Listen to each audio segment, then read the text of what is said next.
Bonjour, je suis le capitaine Raymond Odino, j'étais le commandant d'unité de la 2e compagnie du groupe Transport 503, en 1953, en Indochine.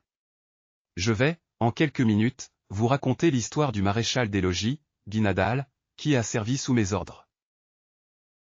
Guy est né, le 29 décembre 1928, à Lusignac, dans le département de la Dordogne. Il s'engage, le 9 février 1946, pour une durée de 5 ans, à Périgueux, dans le département de la Dordogne auprès du 27e escadron du train, qui était la formation de soutien du corps d'armée d'Alger. Il rejoint donc l'Algérie, alors territoire français.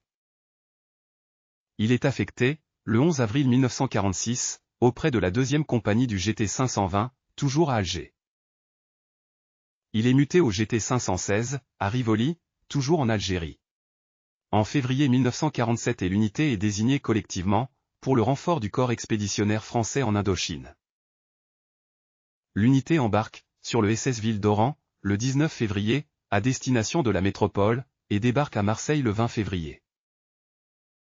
L'unité part alors pour le camp de Rognac, dans les Bouches-du-Rhône, ce même jour, 20 février 1947. Le 18 mars, le GT 516 quitte Rognac pour le camp de Sainte-Marthe, toujours à Marseille. L'unité embarque collectivement pour l'Indochine, le 3 avril 1947 sur le SS Abbeville, à destination de l'Indochine, et débarque à Saigon le 2 mai. Elle réembarque, sur le même navire le 24 juin, à destination de la zone nord, et rejoint Haiphong le 27 juin. Le GT 516 part en opération dès le 4 septembre 1947, puis fait mouvement, en direction de l'Essonne, le 7 octobre. Guy Nadal est muté, le 1er avril 1948, à la 71e compagnie de circulation routière. Guy Nadal part ensuite en instruction, de mai à octobre 1948, et il embarque donc au Cap Saint-Jacques, le 31 mai 1948, à destination de Saigon, sur le SS Chantilly, où il arrive le 27 mai. Il rejoint le centre d'instruction du train le 28 mai, et il suit le stage de formation jusqu'au 25 septembre. Il réembarque alors pour Haiphong, le 2 octobre pour rejoindre sa destination, le 9 octobre. Il est alors détaché à la section amphibie du GT 516, comme opérateur radio, à compter du 4 novembre. Il est muté au GT 511 le 30 avril 1949. Sur sa demande, et au vu des avis favorables de ses supérieurs, il est autorisé à prolonger son séjour en Indochine pour 2 périodes de 6 mois. Il est, de nouveau muté à la 71e compagnie de circulation routière, à compter du 1er octobre 1949.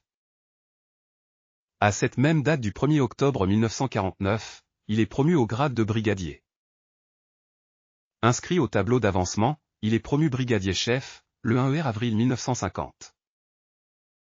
Il est ensuite rapatrié, à titre normal, ayant terminé son contrat d'engagement. Il embarque à Haiphong, le 14 juin 1950, à destination de la métropole, sur le SS Pasteur.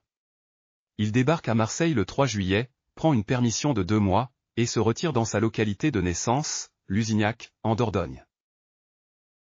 À la fin de sa permission, il est affecté, le 1er novembre 1950, au GT 502, mais immédiatement détaché auprès de la 1re compagnie du groupement de circulation routière 521, auprès duquel il arrive le 4 novembre, à Akern, en Allemagne.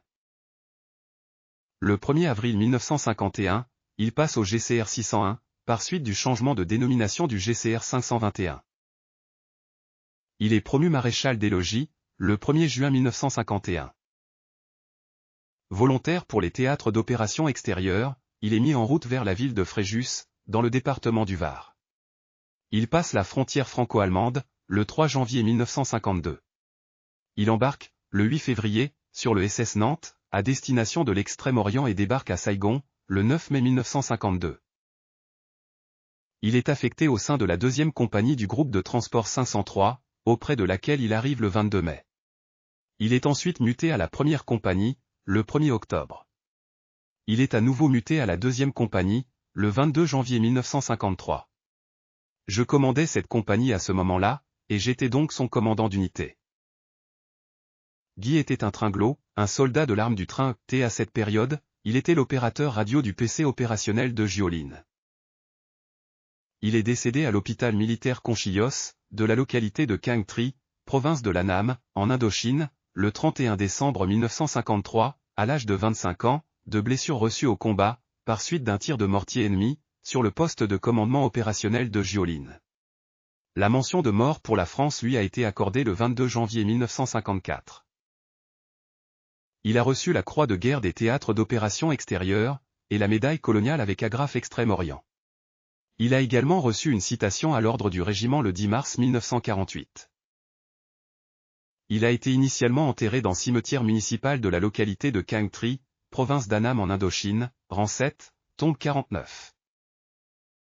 Son corps a ensuite été rapatrié en 1986-87, dans la nécropole nationale des guerres d'Indochine de la ville de Fréjus dans le département du Var. Son nom est également inscrit sur le monument aux morts de sa commune de naissance, Lusignac, en Dordogne. Sur la stèle commémorative départementale Indochine, de la ville de Périgueux, en Dordogne. Et enfin sur la stèle commémorative du 516e régiment du train, à Écouvres, près de la ville de Toul, dans le département de la Meurthe-et-Moselle. Je vous remercie d'avoir pris quelques minutes de votre temps pour écouter l'histoire de Guy. N'hésitez pas à consulter également les histoires de ses camarades du 503, qui sont présents sur cette application.